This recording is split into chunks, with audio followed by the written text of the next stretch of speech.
Pak,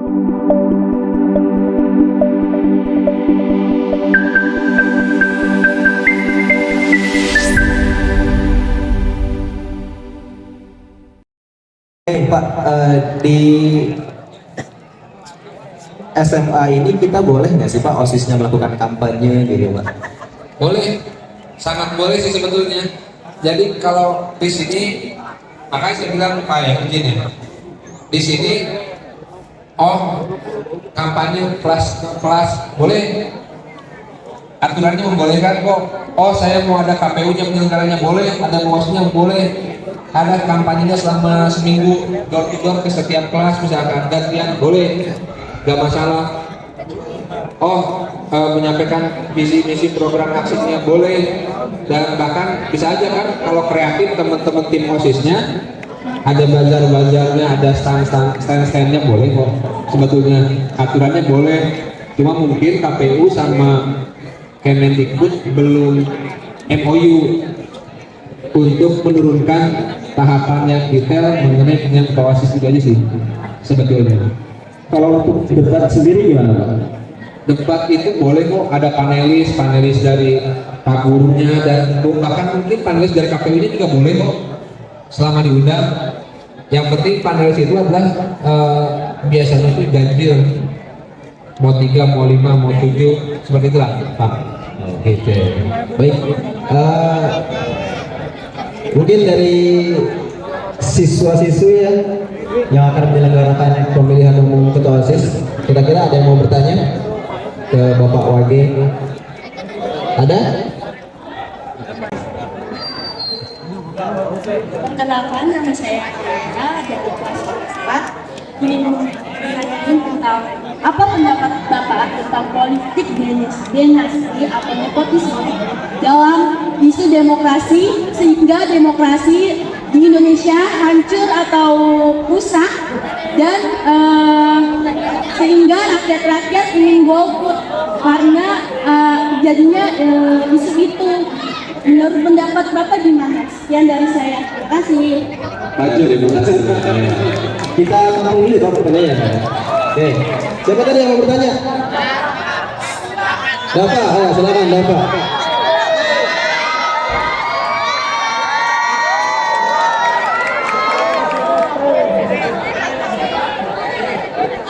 Tadi mau nanya, angkat tangan. Ayo. Mau nanya? Habis itu ya. Dapat diri, dapat. Bentar, Pak.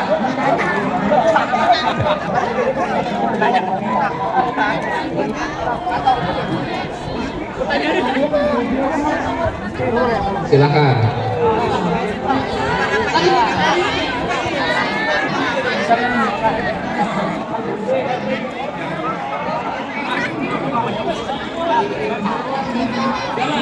Assalamualaikum warahmatullahi wabarakatuh. Pak, saya mau nanya Pak. Boleh. Kenapa berdemo selalu dibenturkan dengan aparat kepolisian Pak? Kenapa nggak langsung? Kenapa nggak langsung?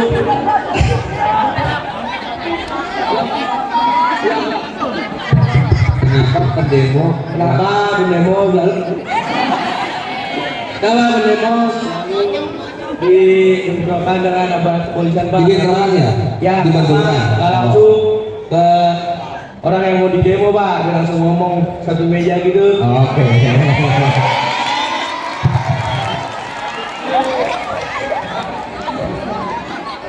Ya, terima kasih Bapak kelas 10-3 ya Bapak ya.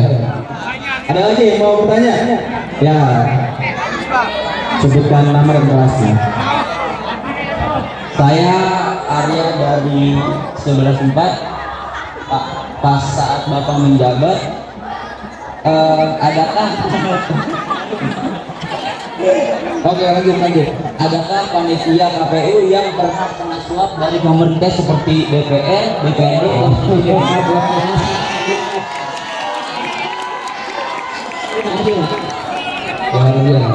Ini tiga dulu ya. Dijawab kalau misalkan nanti ada pertanyaan. Tapi nanti biar lupa kalau lupa ya. Oke, yang pertama Pak, yang pertama pertanyaan si Alia ya, mengenai politik dinasti yang menyebabkan itu warga negara jadi golput gitu. Oke, jadi gini adik-adik semua, karena dua hal ya, ada hukum positif, hukum yang kita pegang, ada juga hukum etika. KPU itu hanya satu, hanya megang hukumnya, hukum positif saja. Jadi gini, pandangannya boleh atau enggak, pantas atau enggak, itu dua pertanyaan yang sangat berat buat saya gitu. Ya, yang nanyanya sih gampang, yang jawab ini bingung saya. Kalau saya terlalu belak-belakan gimana, kalau saya nggak jawab juga gimana kan begitu. Saya ambil jalan tengah begini. Ini saya kasih ini saya bicara hukum yang hukum positif ya, hukum yang berlaku ya. Pada prinsipnya memang tidak ada batasan. Membolehkan hukum Indonesia boleh, tidak ada larangan. Cuma ada juga hukum etika dan lain-lain, misalkan boleh atau enggak, pantas atau tidak, layak atau tidak, itu dua hal yang berbeda. Kalau boleh, boleh. Catatannya, kalaupun politik dinasti itu boleh, ketika boleh pun, maka orang tuanya, kakaknya, adiknya misalkan, pamannya dan lain-lainnya, uangnya dan lain-lainnya, menggunakan keputusan itu membantu tidak memakai fasilitas negara. Contoh, boleh tidak memakai fasilitas negara? Nggak boleh, itu ada aturannya. Jadi ketika kita mendorong politik, misalkan ada anak saya mau maju, contoh, bapaknya boleh nggak bantu? Boleh, tapi ketika memakai fasilitas negara, ketika masih memakai jabatan itu nggak boleh, harus cuti dulu. Contoh lagi misalkan kalau Pak Presiden mau dukung anaknya, boleh nggak? Cuti dulu presidennya. Ketika presiden cuti, maka presidennya itu jabatannya, kewenangannya, dan lain-lainnya otomatis berpindah dulu pada orang yang menggantikannya. Nah, itu saja dilakukan atau enggak, terus sesuai aturan atau enggak, dan lain-lain. Jadi kalau boleh mah boleh, tapi syarat ketentuannya dilakukan atau enggak, harus dilakukan. Ketika misalkan ada anak presiden maju, maka presidennya harus cuti. Boleh nggak berkampanye? Boleh, tapi ketika berkampanye nggak boleh ada fasilitas negara dan lain-lain. Itu sih. Tapi kalau kembali ke hukum etika, kembali ke masing-masing. Kan demikian.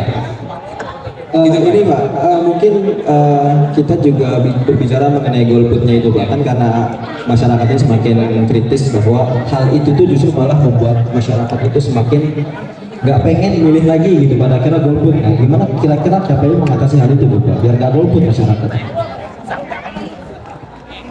Pertama, kalau KPU supaya orang nggak golput, tadi tadi ke bawah ke teman-teman dan menekankan arti pentingnya pemimpin. Kalau kalian nggak milih, sayang, lebih baik milih calon yang ada, lebih baik yang ada, gimana ya bahasanya, lebih baik memilih daripada nggak memilih gitu. Jadi kalau nggak ada pilihan kita, ya pilihlah orang yang kita anggap mendekati pilihan kita awalnya. Karena apa? Kalau hak teman-teman nggak dipakai, siapa yang menjamin ketika kita nggak memilih, orang yang kita sukain juga tetap kita jadi. Jadi lebih baik kita menyalurkan suara kita kepada orang yang dianggap lebih kurang mendekati orang yang kita sesuai.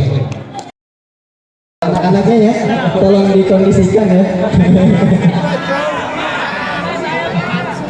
Oke, menjawab pertanyaan si Daniel dulu Pak, kira-kira serangan hajar gitu, kira-kira ada hukuman? Ini luar biasa ya, walaupun panas, sangat teman-teman ini apa ya, kecintaannya terhadap negara ini luar biasa. Inilah para pahlawan masa kini, panas-panasan mau mikirin negara ya. Tepuk tangan dong, tepuk tangan kepada kita semua dong. Serangan Fajar ya kan, kalau ketemu ke gap dan dilaporkan pasti ada hukuman iya, dan bahkan dampak terburuknya bisa didiskualifikasi kalau ke gap dan dilaporkan. Kalau nggak ada yang melaporkan, siapa yang mau proses? Jadi ada dua hal. Kalau OTT tangkap tangan itu bisa. Yang kedua ada pelaporan. Kalau nggak ada OTT, nggak ada pelaporan, ya mana-mana aja toh. Itu yang salah kan? Jadi mari teman-teman ini jadi calon pemilih yang bijak dan cerdas. Kalau ada hal yang nggak pas ya dilaporkan aja ke Bawaslu. Kan gitu ya? Salurannya kemana? Ke Bawaslu. Kalau KPU itu ngurusin gituan, tapi KPU menindaklanjuti putusan Bawaslu.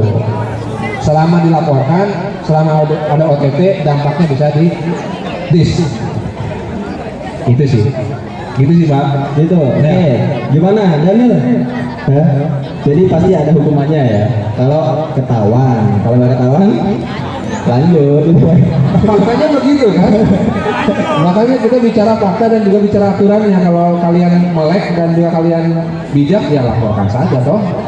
Gitu. Tadi kita memiliki hak untuk melaporkan. Boleh. Silakan ya Daniel, kalau misalkan melihat kecurangan silakan laporkan ke Bawaslu ya.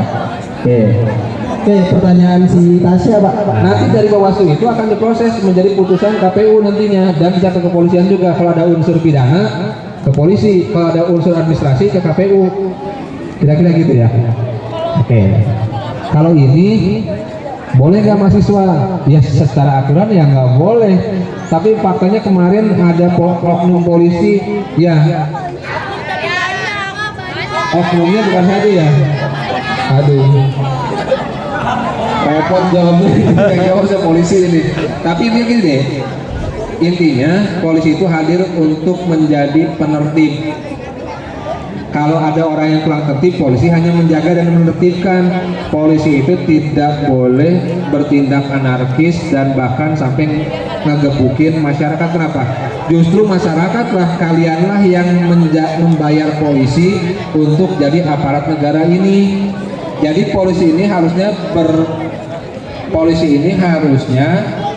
pro sama rakyat, bukan pro sama penguasa. Gitu ya.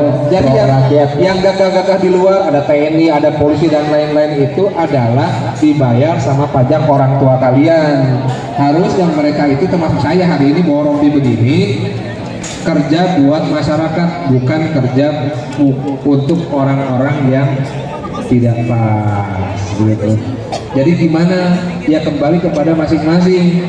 Toh polisi itu bisa saja kan menertibkannya udah bagus, tapi jangan sampai represif. Kalau menertibkannya polisi bagus, harus menertibkan. Tapi kalau udah represif, silahkan kalian nilai masing-masing. Dan kalau kalian cuma diam aja nggak melaporkan, juga nggak diapa-apain di polisi. Begitu. Ya, tadi ada sanggahan Bapak. Katanya kan arahan dari atas, Pak. Justru malah polisi disuruh untuk jadi provokator biar anarkis aja gitu. Nah, gimana tuh? Penguasa itu akan takut sama unjuk rasa dari masyarakat. Kalau masyarakatnya kemudian kembali datang untuk memberikan ekspresinya, pasti takut. Cuma masyarakatnya punya daya tahan atau enggak. Yang kedua, masyarakatnya juga mau nggak berlelah-lelah memperjuangkan aspirasinya. Kalau masyarakatnya udahlah capek gua, mendingan ngurusin dapur aja, selesai itu. Jadi akhirnya kita membiasakan yang salah, bukan membenarkan yang benar. Jadi kadang-kadang kita itu adalah membiasakan yang salah dan membenarkan yang salah. Karena apa? Kalian nggak punya energi untuk memperjuangkannya. Begitu.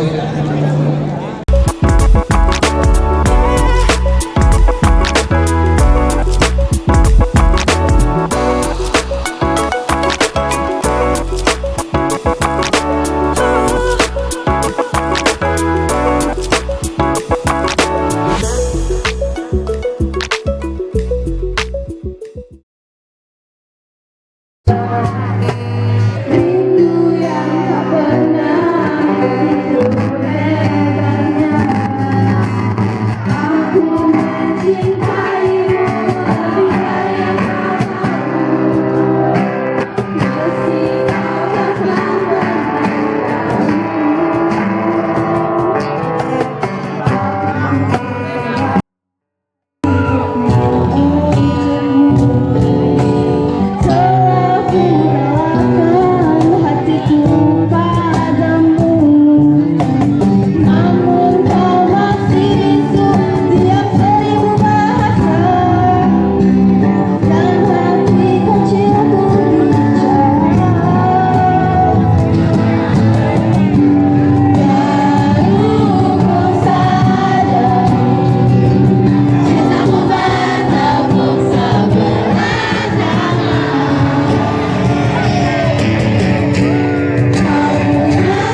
Pak.